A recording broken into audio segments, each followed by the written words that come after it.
Well, I'm Matt Reese. I'm the editor for Ohio's Country Journal, joined by Dusty Sonnenberg and Joel Penhorwood today with the Ohio AgNet. And today we are wrapping up Dairy Month with Jenny Thomas. She's from Champaign County, Triple T Dairy. Thanks for being with us, Jenny. Thanks for having me. So first off, we got to talk about the rain situation around the state. Some folks are getting it. Some folks have been missing it. I think everybody's maybe at least leaning towards the dry side. What are you looking like, Dusty, in Northwest Ohio? I know that's one of the drier parts of the state in some areas. It has been drier. We got anywhere from a half inch to 7/10 over the weekend, so much needed, but still way behind, probably close to 2 inches behind where we should be this year at this time. Some areas got a little more, some areas got a little less, as it always seems to be as these thunderstorms roll through. Then crops are starting to show some stress and the lack of moisture. That corn is hanging in there, but the drought stress is starting to show. Beans are inherently short from where they probably should be right now, and that wheat crop is really drying down, and I think the heat that we're going to be coming into is really going to move that along. I wouldn't be surprised to see some wheat fields come off by the end of the week. We down here in Fairfield County have been catching the rains, but they have been jumping over the Christmas tree farm in Hancock County. It's been going to the north and going to the south. So that's been kind of an issue up there. Joel, you live in the magical land of Logan County over there, and you guys have been catching rain. How are things looking around you? Well, the hills, they pop up right into the clouds and we just bring the rain down. It's been all right. It's still, a little on the dry side. The creeks, they've got water in them, but it's amazing how when it rains, the topsoil will just take it in, and then, we just need more rain right after that.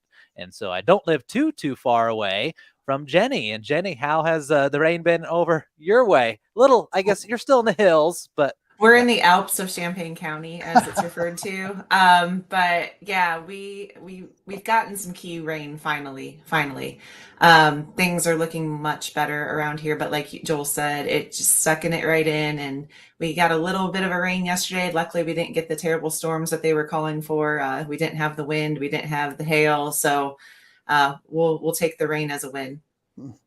Yeah, there were some tornadoes and some hail that went through yesterday and some high winds. So that was definitely a challenge for some folks.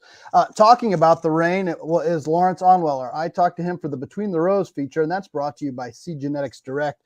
And Lawrence was fortunate to get 9/10 yesterday, but they have been very dry. They'd only gotten 6/10 of rain prior to that all the way through. So they were definitely on the dry side and definitely in need of some rain. He's up in Fulton County. So we've got some audio from him. And then Dusty, we've got a couple other highlights with audio, right?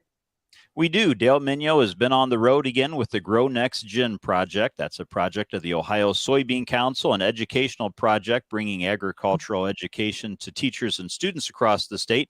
And he was able to participate in their Ag Biotech Graduate Academy last week and talk to some participants there. So good stuff, and really neat to see that as it's sort of been taken to a higher level.